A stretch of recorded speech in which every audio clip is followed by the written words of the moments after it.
ভক্তি, বিশ্বাস এবং উৎসবের আবহে বৃহস্পতিবার পালিত হবে জগন্নাথ দেবের পবিত্র রথযাত্রা।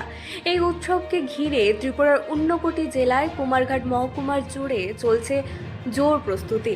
একদিকে কুমারঘাটের ইস্কন পরিচালিত জগন্নাথ মন্দিরে তৈরি হচ্ছে রথ, অন্যদিকে ব্যক্তিগত উদ্যোগেও নির্মাণ হচ্ছে জগন্নাথ দেবের আকর্ষণীয় রথ। আর সেই রথে চড়েই মাসির বাড়ির উদ্দেশ্যে যাত্রা করবেন মহাপ্রভু জগন্নাথ। বৃহস্পতিবার রথযাত্রা। টানা 1 বছর পর বলরাম সুভদ্রাকে নিয়ে মাসির বাড়িতে যাবেন প্রভু জগন্নাথ দেব। এই উপলক্ষে বিভিন্ন প্রান্তের সঙ্গে ঊনকোটি জেলার কুমারঘাট মহকুমাও জুড়েছে। চলছে রথযাত্রার ব্যাপক আয়োজন। জগন্নাথ দেবের রথযাত্রাকে কেন্দ্র করে এখন চরম ব্যস্ত ইস্কন পরিচালিত কুমারঘাটের জগন্নাথ মন্দির কর্তৃপক্ষ। চলছে নতুনভাবে রথ তৈরির কাজ। রথযাত্রা আর মাত্র কয়েক ঘন্টা বাকি, তাই কাঠের রথে শেষ মুহূর্তে রং করা সাজসজ্জা এবং বিভিন্ন আনুষঙ্গিক কাজ নিয়েও ব্যস্ত রয়েছেন কারিগর এবং ভক্তরা।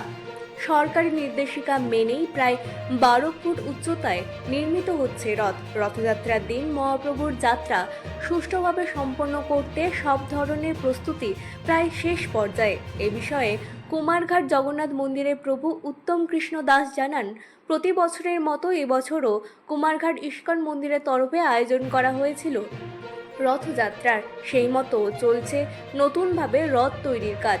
সরকারি নির্দেশিকা মেনেই তৈরি হচ্ছে রথ। তিনি জানান, বিগত 1 মাস ধরে এই রথ তৈরির কাজ চলছে। ইস্কনের ভক্তদের দ্বারাই এই নতুন রথ তৈরি হচ্ছে বলে জানান তিনি।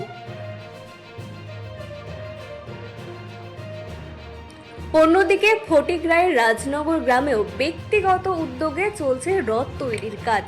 গ্রামের ওই রথযাত্রার প্রস্তুতির সঙ্গে জড়িয়ে রয়েছে এক আবেগ ঘন গল্প। 2016 সালে গ্রামের কিশোর বর্ণিল চক্রবর্তী খেলার ছড়ে তৈরি করেছিল একটি ছোট্ট রথ। সময়ের সঙ্গে বড় হয়েছে সেই ছোট্ট রথ। আজ বেড়েছে মানুষের আগ্রহ এবং তার সাথে ভালোবাসা। আজ সেই স্বপ্নকে বাস্তবে রূপ দিচ্ছেন বর্ণিলের বাবা বিভাসজ্যোতি চক্রবর্তী। তিনি নিজের উদ্যোগে তৈরি করেছেন সুসজ্জিত রথ। বিভাসবাবু বলেন, তার ছেলে খেলার ছলে শুরু করেছিল এই রথটি। সবার মঙ্গল কামনায় এবং মানুষকে আনন্দ দেবার উদ্দেশ্যে তার ছেলে এই রথযাত্রা শুরু করেছিল।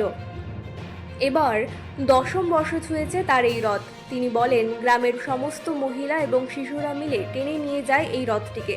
তিনি বলতে শুরু করেন, 10 থেকে 15 জন মিলে রাস্তায় বেরিয়েছিল এবং দলে দলে সেই ভিড় বাড়তে থাকে। বর্তমানে প্রায় 300 জনেরও বেশি লোক এই রথে অংশ নেন বলে তিনি জানান।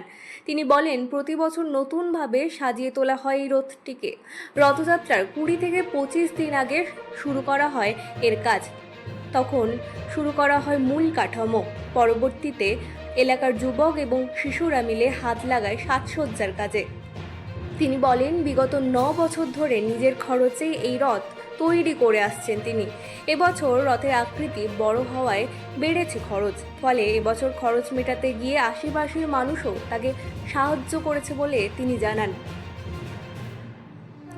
সরকারি নিয়ম মেনে 12 ফুটের কম উচ্চতায় নির্মাণ করা হচ্ছে রথটি। স্থানীয়দের মতে এই রথ এখন শুধুমাত্র ধর্মীয় আয়োজন নয়, বরং এলাকার মানুষের আবেগ, ঐতিহ্য এবং সম্প্রীতির প্রতীক।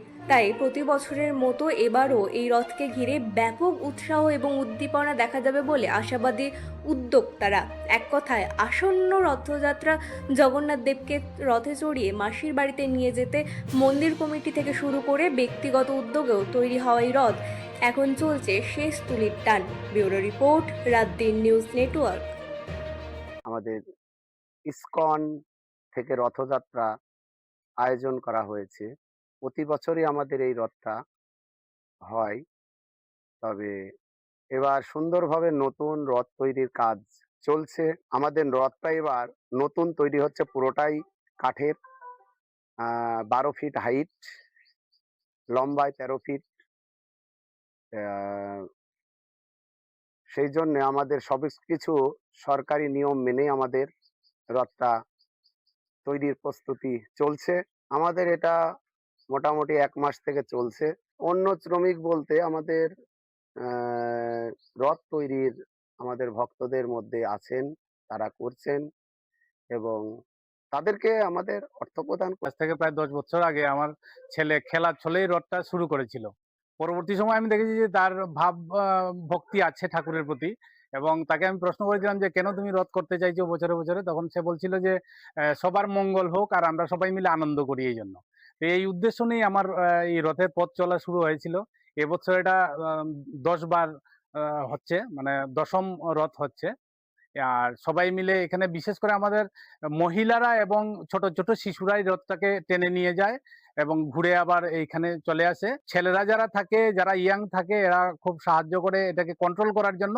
আর বাকি সমস্ত কিছু বাচ্চা এবং মহিলারা এটা পরিচালনার পুরো দায়িত্বে থাকে। আমরা প্রথম বছর তো আমার বাচ্চা তখন নার্সারিতে পড়তো, বর্ণিল চক্রবর্তী, যে সে নার্সারিতে পড়তো, তখন সে অনেক ছোট ছিল, হয়তো 10-15 জন বাচ্চা নিয়ে আমরা রাস্তায় বেরিয়েছিল। পরবর্তী সময় দেখা গেছে যখন রথটা ফিরে এসেছিল প্রায় 40-45 জন মানুষ ছিল। প্রথম বছরের যে সেই ছোট রথ এখন অনেক বড় হয়েছে, রথের আকৃতিও বৃদ্ধি পেয়েছে এবং অনুষ্ঠানটাও বেশ বড় জমজমাট হয়েছে। এখন 300 মানুষ এটাকে টেনে নিয়ে যায় এবং টেনে নিয়ে আসে রথটাকে। মোটামুটি আমরা এটাকে রেডি করার জন্য 20 থেকে 25 দিন লাগে সবকিছু রেডি করার জন্য। এখন টোটালি এটা কাঠের স্ট্রাকচার এবং প্লাস্টিক শীট দিয়ে ঘেরা আছে। মূল কাঠামো তৈরি করতে তো দক্ষ শ্রমিকের প্রয়োজন, মিস্ত্রিরা কাজ করে এটাকে।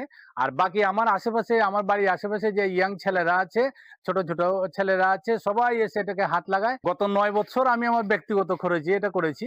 তো এবছর এটার বেশ একটা বড় মাপের ইসে হয়ে গেছে। সবকিছুকে কন্ট্রোল করার জন্য এবার একটু অর্থের আমার একটু টান পড়েছে। ম্যাক্সিমামটা আমার নিজেরই ইনভেস্ট, নিজেই আমি খরচ করি। আর এবার আমার বন্ধু বান্ধব যাদের কাছে আমি একটু সাহায্য চেয়েছি, সবাই আমাকে আর্থিকভাবে এসে উপস্থিত হয়ে